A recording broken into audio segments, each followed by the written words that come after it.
Bismillahirrahmanirrahim. Assalamualaikum warahmatullahi wabarakatuh. Perkenalkan, saya Putri Indah Pratiwi, NIM 904001200022. Reski NIM 904001200029. Dan Resa Ramadhani NIM 904001200001. Kami dari kelompok 11 akan membahas tentang sejarah Daulah Safawiyah di Persia. Materi pertama akan dibawakan oleh Reski, yang akan membahas tentang sejarah berdirinya dinasti Safawiyah. Sejarah berdirinya dinasti Safawiyah berawal dari gerakan tarekat yang diberi nama Safawiyah. Gerakan ini muncul di Persia, tepatnya di Ardabil, sebuah kota di Azerbaijan. Wilayah ini banyak ditinggali oleh suku Kurdil dan Armen.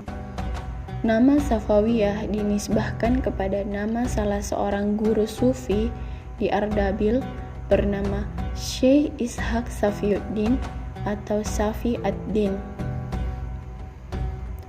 Safi ad-Din mendirikan tarekat Safawiyah pada tahun 1301 Masehi. Pengikut tarekat Safawiyah ini sangatlah teguh memegang ajaran agama. Pada mulanya, gerakan Safawiyah bertujuan memerangi orang-orang ingkar, kemudian memerangi golongan orang yang mereka sebut ahli bid'ah. Tarekat ini semakin penting terutama setelah mengubah bentuk tarekat itu dari pengajian tasawuf murni yang bersifat lokal menjadi gerakan kenamaan yang besar pengaruhnya di Persia, Syriah, dan Anatolia. Gerakan Safawiyah selanjutnya bertambah luas dan berkembang sehingga pada mulanya hanya gerakan keagamaan saja berkembang menjadi gerakan politik. Hal itu tampak ketika gerakan tarekat dipimpin oleh Junaidid pada tahun 1447 sampai 1460 Masehi. Tampuk kepemimpinan gerakan Safawiyah selanjutnya diberikan kepada putra Junaid, Haidar. Setelah Haidar sudah dewasa, beliau mempersunting salah seorang putri Uzun Hazan.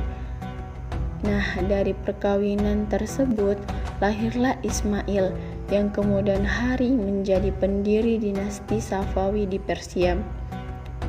Di bawah pimpinan Ismail pada tahun 1501 Masehi, pasukan Gizil Bas menyerang dan mengalahkan Aka Koyunluh di Sarur. Pasukan ini terus berusaha memasuki dan menaklukkan Tarbis, Inu, kota Aka Koyunluh, dan berhasil merebut dan mendudukinya.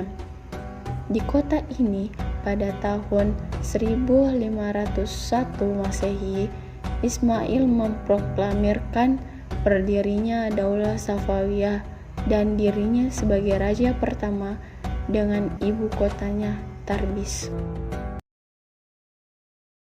Selanjutnya, materi kedua akan dibawakan oleh Resa Ramadhani yang akan membahas tentang kemajuan pemerintah Daulah Safawiyah. Selama Daulah Safawiyah berkuasa di Persia Iran di sekitar abad ke-16 dan ke-17 Masehi, masa kemajuannya hanya ada di tangan dua sultan, yaitu Ismail I tahun 1501 sampai 1524 Masehi, dengan puncak kejayaannya pada masa Sultan Syah Abbas I tahun 1558 sampai 1622 Masehi. Pertama, Sultan Ismail I tahun 1501 sampai 1524 Masehi. Sultan Ismail I berkuasa kurang lebih selama 23 tahun, tahun 1501 sampai 1524 Masehi. Pada tahun 1503 Masehi, Sultan Ismail berhasil mengalahkan Sirwan Azerbaijan dan Irak. Pada tahun 1503 Masehi, beliau berhasil menghancurkan sisa-sisa tentara Akoyunlu di Hamdan. Pada tahun 1504 Masehi, beliau berhasil menundukkan daerah Kasviyah dari Mazandaran dan Churgan. Selanjutnya ia mengalahkan Duyaberg pada tahun 1505 Masehi. Demikian pula kota Baghdad jatuh ke tangannya pada tahun 1508 Masehi, dan pada tahun 1510 Masehi beliau berhasil menguasai daerah Kusaran. Tidak sampai di situ, dia sangat berambisi untuk mengembangkan sayap untuk menguasai daerah-daerah lainnya seperti ke Turki Utsmani, walaupun dia sadar bahwa Turki Utsmani tersebut adalah musuh yang kuat dan berat. Pada tahun 514 Masehi terjadi peperangan dengan Turki Utsmani di Caldiran dekat Tarbis. Karena keunggulan tentara dan organisasi militer Turki Utsmani dalam peperangan ini, sehingga Ismail mengalami kekalahan. Akibat kekalahan tersebut membuat semangat Sultan Ismail patah, sehingga setelah itu dia lebih memilih hidup menyendiri, menempuh kehidupan berpura-pura dan berburu. Keadaan ini berdampak negatif bagi kelangsungan Daulah Safawiyah.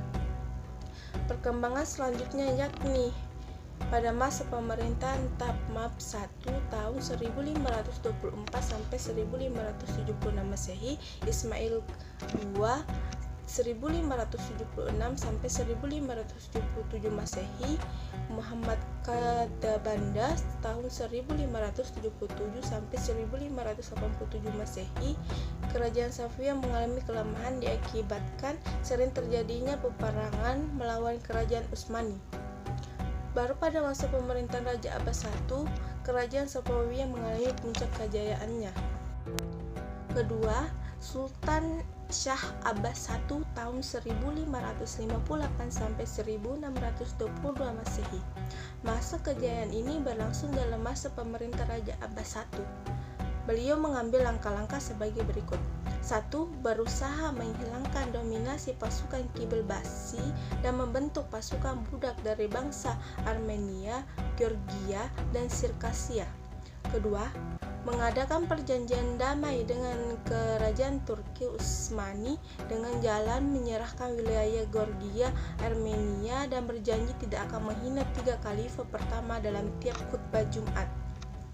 Puncak kejayaan kerajaan Safawi diraih pada masa kekuasaan Abbas I. 1. Secara politik, ia mampu mengatasi berbagai kemelut di dalam negeri yang mengganggu stabilitas negara. 2. Berhasil merebut kembali wilayah-wilayah yang pernah direbut oleh kerajaan lain pada masa raja-raja sebelumnya. 3. Pada tahun 1598 Masehi, ia menyerang dan menaklukkan Herat atau Mard dan Balkh dan menyerang dan merebut kembali wilayah Turki Utsmani. 4. Pada tahun 1602 Masehi, di saat Turki Utsmani berada di bawah Sultan Muhammad III, pasukan Abbas I menyerang dan berhasil merebut Tabriz, Sirwan, dan Baghdad. Selanjutnya, kemajuan pemerintah dalam ilmu pengetahuan, yaitu pada masa Sultan Syah Abbas I. Pertama, bidang pendidikan. A. Berhasil membangun lembaga Syiah sekolah tinggi yang berpusat di Isfahan dengan dibiayai oleh pendapatan negara. B. Melahirkan pusat kajian ilmu Najm, Kum, dan Mayat. C. Melahirkan 2 aliran filsafat, yaitu filsafat parapatetik yang dikembangkan oleh Aristoteles dan Al-Farawa, dan filsafat Isyraqi yang dikembangkan oleh Suhrawardi pada abad ke-12. Kedua, bidang kebudayaan dan seni. A. Telah berhasil membangun 162 masjid, 40 perguruan, 1802 penginapan, dan 273 pemandian umum. B. Berhasil mengembangkan seni lukis Timuriah. Ketiga, bidang ekonomi. Penguasaan Kepulauan Hormuz dan pelabuhan Gumrun yang Jubba menjadi bandar Abbas sehingga ia berhasil menguasai jalur perdagangan antara barat dan timur. Selain perdagangan, hasil pertanian meningkat pada daerah The Fertile Crescent. Keempat, bidang politik. Membangun angkatan senjata yang kuat dan besar bagi kerajaan Safawi.